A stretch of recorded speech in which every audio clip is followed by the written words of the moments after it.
अगले कुछ मिनटों में मैं आपको आईसीटी के सारे कॉन्सेप्ट सिखाने वाली हूँ जो आपको एक प्रॉफिटेबल ट्रेडर बनने के लिए जरूरी है। मैंने सालों बर्बाद कर दिया आईसीटी के कॉन्सेप्ट सीखने के लिए, लेकिन सब कुछ तब बदल गया जब मैंने आईसीटी के कॉन्सेप्ट्स को सिंपल और इफेक्टिव वे में लिस्ट किया। अगर आप सिर्फ इन्फॉर्मेशन नहीं, इम्प्लीमेंटेशन भी चाहते हो तो आप बिल्कुल सही जगह पे हो। तो आओ चलते हैं पहले कॉन्सेप्ट पर। I want you guys to make a promise to me. अगर मैं आईसीटी को इतना सिंपल बना दूं कि फाइनली आपको समझ में आ जाए, तो क्या आप कमिट करोगे कि आप कंसिस्टेंट रहोगे और ट्रेडिंग को सिंपल रखोगे? If your answer is yes, then you are at the right place. So today I am going to teach you everything from liquidity, market structure, market maker model, the power of three. कैसे इन सबको जोड़कर एक profitable strategy बनानी है और कौन से टाइम फ्रेम्स यूज करने हैं, ये सब कुछ मैं आज आपको इस वीडियो में बताने वाली हूँ। तो सबसे पहले है liquidity, which is the foundation of all ICT concepts. आपको ये समझना होगा कि प्राइस हमेशा लिक्विडिटी की तरफ मूव करता है, क्योंकि वहीं पर सबसे ज्यादा स्टॉप लॉस लगे होते हैं और बड़े मार्केट प्लेयर्स यहीं पर रिटेल ट्रेडर्स को मैनिपुलेट करते हैं। ऐसे वो उनके स्टॉप लॉसेस को हिट करवाते हैं और अपनी पोजीशन मार्केट में खुद बनाते हैं। दो मेन तरह की लिक्विडिटी होती है। First one is external liquidity, जो स्विंग हाइस पर होती है। Other one is internal liquidity, जो फेयर वैल्यू गैप्स पर होती है।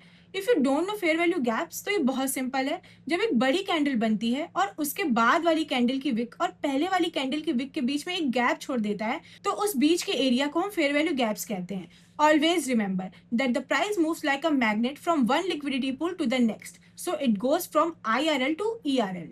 जब प्राइस एक फेयर वैल्यू गैप से स्विंग पॉइंट तक जाता है और फिर एक नया फेयर वैल्यू गैप बनाता है, तो आप एक्सपेक्ट करते हो कि मार्केट वापस इस गैप में ट्रेड करे। और जब ऐसा हो जाता है, फिर मार्केट अगले स्विंग पॉइंट की तरफ मूव करता है। ऐसा इसलिए होता है क्योंकि मार्केट हमेशा एक लिक्विडिटी पॉइंट से दूसरे लिक्विडिटी पॉइंट तक चलता रहता है।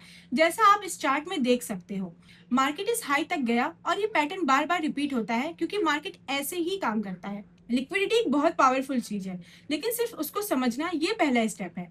इसको यूज करके एक्चुअली ट्रेड करने के लिए आपको सबसे पहले मार्केट स्ट्रक्चर समझना पड़ेगा। सोचिए, अगर आपको एक ऐसा सिग्नल मिल जाए जो बताए कि ट्रेंड कब खत्म हो रहा है या कब स्टार्ट होने वाला है, तो क्या आपका ट्रेडिंग करने का तरीका चेंज नहीं हो जाएगा? सिंपल शब्दों में, मार्केट स्ट्रक्चर सिर्फ हाईज और लोज की सीरीज है, लेकिन हर हाई और लो इंपॉर्टेंट नहीं है।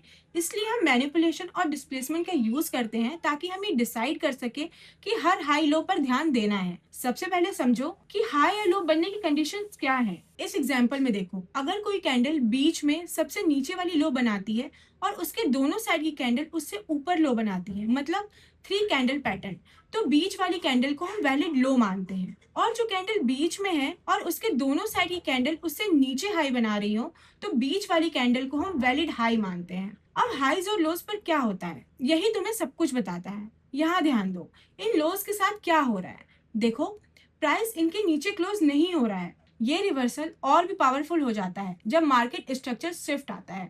मार्केट स्ट्रक्चर शिफ्ट का मतलब है हम लोअर हाइस, लोअर लो से निकलकर एक सच में नया हायर हाई बनाना शुरू कर देते हैं। अब वैलिड हायर हाई कब मानते हैं? जब प्राइस एक फेयर वैल्यू गैप क्रिएट करे और इस स्ट्रक्चर लेवल के ऊपर क्लोज करे। इसको आप लिक्विडिटी या की लेवल टैप के साथ कंबाइन कर सकते हो, जिसके बारे में हम आगे वीडियो में बात करेंगे। एक और ट्रिक ये भी है, जब भी कोई लो मैनिपुलेट हो, मतलब प्राइस उसको स्ट्रॉन्ग तरीके से तोड़ता नहीं है बल्कि वहां से रिवर्सल पैटर्न बनाता है, तो आप उस हाई को टारगेट कर सकते हो जो अपना काम नहीं कर पाया, क्योंकि इसका काम था मार्केट को नीचे लोअर लो तक ले जाना, लेकिन ये फेल हो गया। इसलिए हाई हमारे लिए एक अच्छा टारगेट बन सकता है। अब आप लिक्विडिटी और मार्केट स्ट्रक्चर को समझ चुके हो, तो इन दोनों को मिलाकर देखते हैं कि इनसे एक्चुअली पैसे कैसे बनाएंगे। ये होता है मार्केट मेकर मॉडल्स। अगर कभी ऐसा ट्रेड लिया हो जो बिल्कुल परफेक्ट लग रहा था, लेकिन स्टॉप लॉस हिट हो गया और फिर मार्केट सीधा आपके बिना ही भाग गया, तो ये पार्ट आपको बताएगा कि ऐसा क्यों होता है और कैसे इस गलती को परमानेंटली फिक्स करना है। मैं इसकी इंपॉर्टेंस को ओवरस्टेट नहीं कर सकती। सोचिए कितना अच्छा लगेगा जब आप इन स्टॉप हंट्स में फंसने के बजाय उन्हें पहले ही एंटिसिपेट कर पाओगे। हमें पता है प्राइस फेयर वैल्यू गैप से स्विंग पॉइंट तक मूव करता है, लेकिन इस मूव पर एक्चुअली पैसे कैसे बनाना है। हायर टाइम फ्रेम पर आप देखोगे प्राइस फेयर वैल्यू गैप में आया और सीधा लिक्विडिटी तक चला गया, लेकिन लोअर टाइम फ्रेम में कहानी बिल्कुल अलग होती है। मार्केट मेकर मॉडल के लिए आपको क्या देखना है? सिर्फ इतना कि जब प्राइस आपके फेयर वैल्यू गैप तक आ रहा हो, रास्ते में दो या दो से ज्यादा कंसोलिडेशन हो। कंसोलिडेशन का मतलब है जब प्राइस साइडवेज चलता है। बहुत सारे ट्रेडर्स यहाँ पर जल्दी एंट्री ले लेते हैं, इसलिए जब मार्केट इन कंसोलिडेशन के नीचे जाता है, उनके स्टॉप लॉसेस हिट हो जाते हैं। जब मार्केट आपके हायर टाइम फ्रेम FVG में आ जाए, आप देखना चाहोगे कि पहले मैनिपुलेशन हो, फिर स्ट्रॉन्ग डिस्प्लेसमेंट हो, जो लोअर टाइम फ्रेम पर एक नया फेयर वैल्यू गैप बना दे। वही आपका एंट्री एरिया होता है। वहां से एंटर करके आप अपना प्रॉफिट उस higher time frame swing point तक लेके जा सकते हो। इस तरह आप इंटरनल लिक्विडिटी से एक्सटर्नल लिक्विडिटी तक का मूव कैप्चर कर सकते हो। एक और हैक ये भी है, जब ये पूरा स्ट्रक्चर एक्टिवेट हो जाए, तो जब भी प्राइस किसी लो के नीचे आए और आप ओवरऑल बुलिश हो, आप उसको मैनिपुलेशन मान सकते हो। अगर वहां पैटर्न कंफर्म हो तो आप बाद में भी ट्रेड ले सकते हो या अपने स्टॉप लॉसेस ट्रेल करके रिस्क कम कर सकते हो। आओ एक एग्जांपल देखते हैं। यहाँ एक कंसोलिडेशन है, फिर दूसरी कंसोलिडेशन, नीचे के पार्ट पर एक मैनिपुलेशन होता है और फिर मार्केट स्ट्रॉन्ग डिस्प्लेसमेंट के साथ हाई को तोड़ देता है। इस मोमेंट पर आप लॉन्ग जा सकते हो, उन एंट्री मॉडल का यूज कर सकते हो जो मैं आगे वीडियो में बताऊंगी।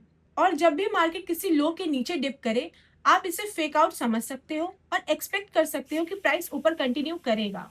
याद रखो, ये हमेशा higher time frame fair value gap से lower time frame market maker model का कॉम्बिनेशन होता है। जब मैंने ट्रेडिंग स्टार्ट की थी, मैं अपने ट्रेड्स देख के कंफ्यूज होती थी कि कुछ ट्रेड्स तो ब्लास्ट कर रहे हैं और बहुत अच्छे जा रहे हैं, जबकि कुछ बिल्कुल स्लो और साइडवेज हो जाते हैं। यहीं से पावर ऑफ 3 का कॉन्सेप्ट आता है। पावर ऑफ 3 सिंपल है। मार्केट पहले एक्यूमुलेशन करता है, फिर स्टॉप रन्स आते हैं और फिर रिवर्सल होता है। यहाँ चार्ट पर देखो, पहले एक्यूमुलेशन है। अगर हम बुलिश बायस हैं तो हम एक्सपेक्ट करेंगे कि पहले लोस के स्टॉप लॉस रन होंगे, यानी लो के नीचे एक स्टॉप हंट मूव आएगा। इस पर्टिकुलर दिन मैंने पेशेंटली वेट किया कि लोस के स्टॉप लॉस रन हो जाएंगे। जब मार्केट वापस रेंज के अंदर आके एक अच्छा एंट्री पैटर्न दिया, तो मुझे पता था कि ये लॉन्ग के लिए बड़ी अपॉर्चुनिटी है, क्योंकि अब मार्केट स्ट्रॉन्ग मूव करेगा। इसी तरह मैंने पावर ऑफ 3 का यूज किया, लेकिन इसको एग्जीक्यूट करने के लिए मुझे एक प्रॉपर एंट्री मॉडल यूज करना पड़ा।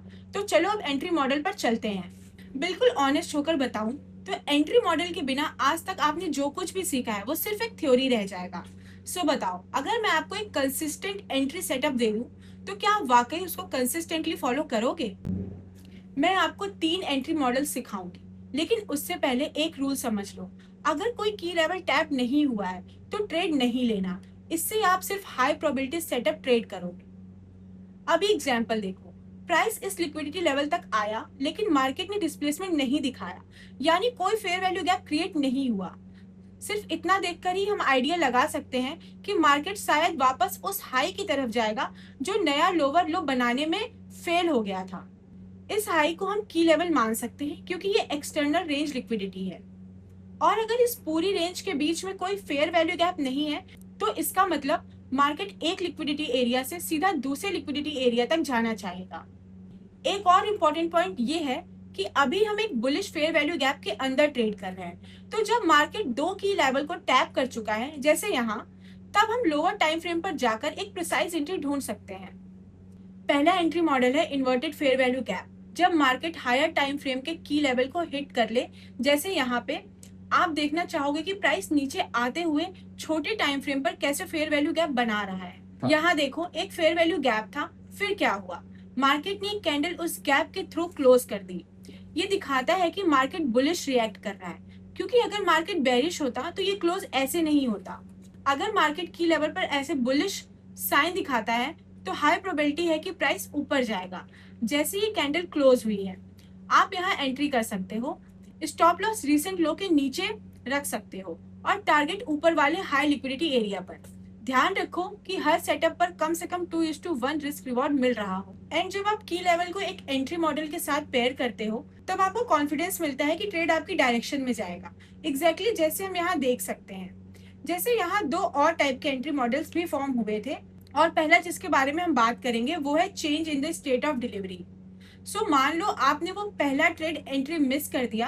अब change in the state of delivery के लिए आपको क्या ऑब्जर्व करना है? जो मेरा पर्सनल फेवरेट एंट्री मॉडल है वो ये है कि नोटिस करो, यहाँ एक डाउन मूव है। हमारे पास एक डाउन मूव है जहाँ ये सारे डाउन क्लोज कैंडल कंट्रोल में है। ये कंटिन्यूअसली अप क्लोज कैंडल को इनगल्फ कर रहे हैं, और इवन यहाँ पर एक अप क्लोज कैंडल इस डाउन मूव को इनगल्फ नहीं कर पाते। बट फिर देखो नेक्स्ट क्या होता है। मार्केट पूरे इस डाउन मूव को इनगल्फ कर देता है, और वही होता है change in the state of delivery. और उस मोमेंट पर आप ट्रेड एंटर कर सकते हो। अब एग्जैक्टली इस मोमेंट पर एक और चीज हो रही है, और वो है मार्केट स्ट्रक्चर शिफ्ट। क्योंकि अगर आप नोटिस करो तो हमने इस हाई को टेक आउट किया है और इसके थ्रू एक फेयर वैल्यू गैप क्रिएट किया है, तो उस पॉइंट पर भी आप सिर्फ एक कंफर्मेशन के बेसिस पर ट्रेड ले सकते हो। सो एनी टाइम जब भी आपको ये पैटर्न मिलता है या फिर इन्वर्टेड फेयर वैल्यू गैप मिलता है, तो आप मार्केट में तब एंटर करते हो जब ये पैटर्न्स कंफर्म हो जाए। अपना स्टॉप लॉस लोवेस्ट के नीचे रखते हो और टारगेट करते हो वो हाई जो आपको हायर टाइम फ्रेम पर मिला था। जैसा मैंने पहले भी कहा था, time frame alignment super important है। सो ये जो लिस्ट है ये ऑर्गेनाइज की गई है की लेवल से एंट्री टाइम फ्रेम तक। मींस अगर आप weekly IRL, fair value gap या वीकली स्विंग पॉइंट यूज करते हो तो फिर आप 4 आवर टाइम फ्रेम पर अपने मार्केट मेकर मॉडल या एंट्री मॉडल्स ढूंढोगे। अब इसका स्क्रीनशॉट ले लो ताकि ये आपके पास रहे और आप कंसिस्टेंट ट्रेड ले सको। अब आपके पास वो सब कुछ है जो आईसीटी को प्रो की तरह ट्रेड करने के लिए चाहिए, बिना ईयर्स वेस्ट किए जैसे मैंने किया। चैनल को सब्सक्राइब करना मत भूलना। मैं यूट्यूब पर बहुत सारी फ्री वैल्यू पोस्ट लाती रहती हूँ। अगर आप आईसीटी को अच्छे से सीखना चाहते तो कमेंट करो ICT. But thank you guys for watching and I see you in the next video.